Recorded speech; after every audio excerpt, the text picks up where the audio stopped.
Meenakshi Academy of Higher Education and Research. Admissions open. Apply online.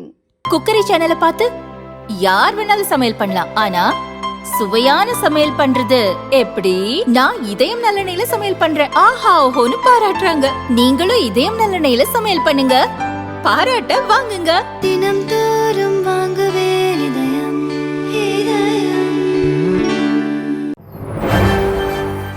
வணக்கம். செய்திச் சுருக்கம்.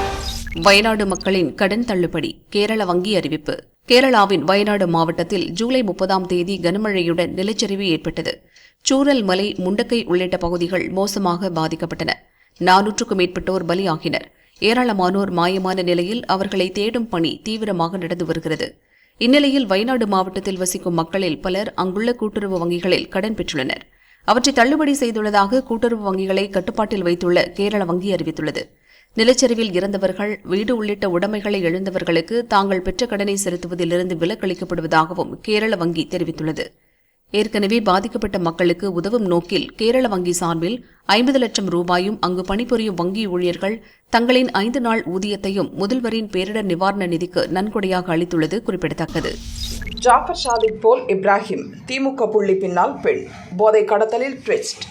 ராமநாதபுரம் மாவட்டத்தைச் சேர்ந்தவர் சையத் இப்ராஹிம், வயது 54. இவர் திமுகவில் மாவட்ட சிறுபான்மையினர் நல உரிமை பிரிவு துணைத் தலைவராக இருந்தார்.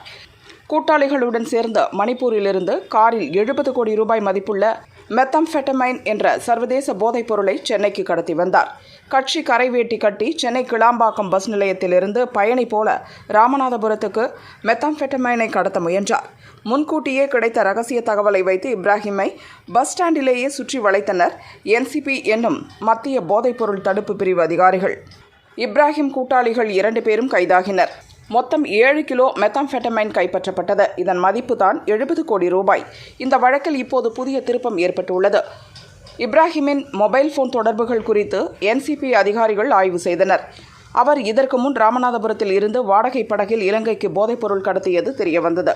இலங்கைக்கு கடத்திய பின் புதுக்கோட்டை மாவட்டத்தைச் சேர்ந்த முக்கிய புள்ளியை தொடர்பு கொண்டுள்ளார்.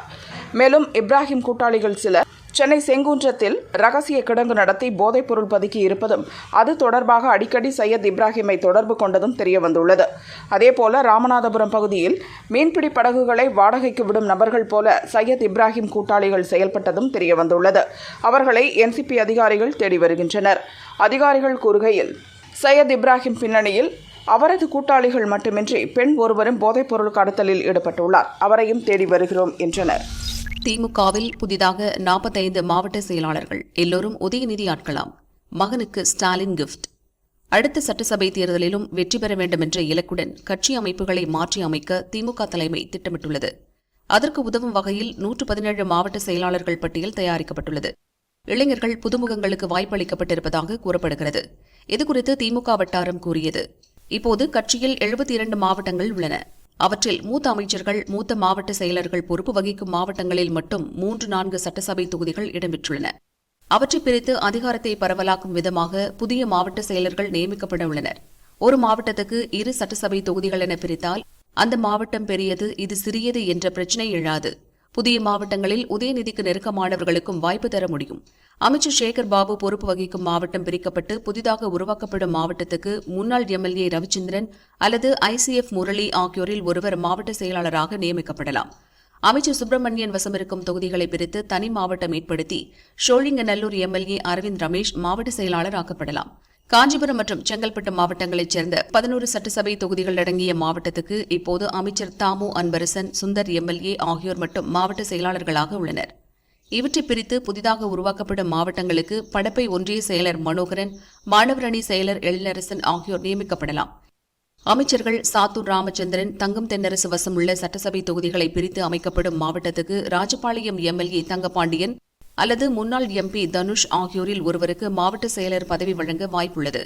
அமைச்சரும் சிவகங்கை மாவட்ட செயலருமான பெரிய கருப்பன், ராமநாதபுரம் மாவட்ட செயலர் காதர் பாட்ஷா இருவரிடமும் தலா 4 சட்டசபை தொகுதிகள் உள்ளதால் அந்த தொகுதிகளை பிரித்து புதிய மாவட்ட செயலாளர்கள் நியமிக்கப்பட உள்ளனர்.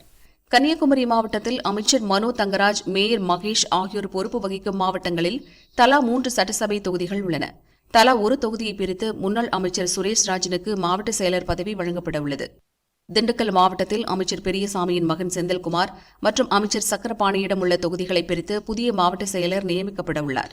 பிரான்ஸ் சென்றிருக்கும் அமைச்சர் உதயநிதி சென்னைக்கு திரும்பியதும் புதிய மாவட்ட செயலர்கள் பட்டியல் வெளியாக வாய்ப்புள்ளது என திமுக வட்டாரம் கூறியது. டீசல் விலைக்கேற்ப பஸ் கட்டணம் தனி ஆணையம் அமைக்கும் அரசு. தமிழகத்தில் உள்ள 8 அரசு போக்குவரத்து கழகங்கள் வாயிலாக தினமும் 20,300க்கும் மேற்பட்ட பஸ்கள் இயக்கப்படுகின்றன. சராசரியாக 1,76,00,000 பேர் பயணம் செய்கின்றனர். அரசு பஸ்களை இயக்க தினமும் 17 லட்சம் லிட்டர் டீசல் தேவைப்படுகிறது. டீசல் விலை, சுங்கச்சாவடி கட்டணம், அடிக்கடி உயர்வு உள்ளிட்ட பல்வேறு காரணங்களால் அரசு போக்குவரத்து கழகங்களுக்கு மாதாந்திர கூடுதல் செலவு அதிகரித்து வருகிறது. 2023-24 நிதியாண்டில் மட்டும் அரசு போக்குவரத்து கழகங்களுக்கு 6,317 கோடி ரூபாய் இழப்பு ஏற்பட்டுள்ளதாக அரசு புள்ளி விவரத்தில் தெரிவிக்கப்பட்டுள்ளது. எனவே எரிபொருள் செலவுக்கேற்ப பஸ் கட்டணத்தை மாற்றி அமைக்க தனி ஆணையம் அமைக்கும் பணியை தமிழக போக்குவரத்து துறை துவக்கியுள்ளது. இதுகுறித்து அரசு போக்குவரத்து கழக உயர் அதிகாரிகள் கூறுகையில், அரசு போக்குவரத்து கழகங்களின் வருவாயை பெருக்குவதற்கான வாய்ப்புகள் குறித்து ஆராய்ந்த வல்லுநர்கள் குழு அரசிடம் புள்ளி விவரங்களை அளித்துள்ளது. டீசல் மற்றும் உதிரி பாகங்களின் விலை தொடர்ந்து உயர்ந்து வருகிறது. போக்குவரத்து பணியாளர்களுக்கு சம்பளத்தையும் உயர்த்த வேண்டியுள்ளது. கொரோனா ஊரடங்குக்கு பின் அரசு போக்குவரத்து கழகங்களின் நிதிநிலை மோசமாக இருக்கிறது. சில போக்குவரத்து கழகங்களில் பணியாளர்களுக்கு மாத சம்பளம் வழங்க தமிழக அரசின் நிதியை எதிர்பார்க்க வேண்டியுள்ளது. ஆந்திரா, கர்நாடகா உள்ளிட்ட அண்டை மாநிலங்களை ஒப்பிடுகையில் கிலோமீட்டருக்கு 8 முதல் 10 காசு வரை தமிழகத்தில் பஸ் கட்டணம் குறைவு. எனவே மற்ற மாநிலங்களில் இருப்பது போல கட்டணத்தை எரிபொருள் விலை நிலவரத்திற்கேற்ப உயர்த்துவது குறித்து முடிவெடுக்க தனி ஆணையம் அமைப்பதற்கு வல்லுநர் குழு அரசுக்கு பரிந்துரை செய்துள்ளது என அதிகாரிகள் தெரிவித்தனர். பெட்ரோலை போல் டீசலிலும் 5% எத்தனால் கலக்க மத்திய அரசு திட்டம்.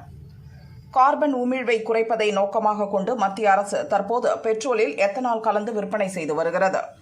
கடந்த மே மாதத்தில் பெட்ரோலில் எத்தனால் கலப்பது 15% தாண்டியுள்ளது. அடுத்த 2 ஆண்டுகளில் இதை 20% உயர்த்த அரசு இலக்கு நிர்ணயித்துள்ளது. இந்நிலையில் தற்போது டீசலிலும் 5% எத்தனால் கலக்கும் திட்டத்தை அரசு மதிப்பீடு செய்து வருவதாக கூறப்படுகிறது. இதற்கான முன்மொழிவு கூட்டம் கடந்த வாரம் பிரதமர் அலுவலகத்தில் நடந்தது. இதில் சம்பந்தப்பட்ட அனைத்து அமைச்சகங்களும் கலந்து கொண்டதாக கூறப்படுகிறது.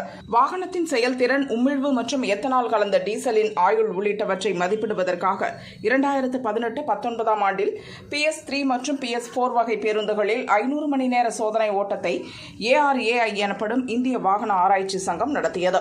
இருப்பினும் PS4ஐ சேர்ந்த பிற வாகனங்களில் அரசுக்கு சொந்தமான பொதுத்துறை எண்ணெய் நிறுவனங்களில் ஒன்று எரிபொருள் சோதனையை விரைவில் மேற்கொள்ளும் என எதிர்பார்க்கப்படுகிறது.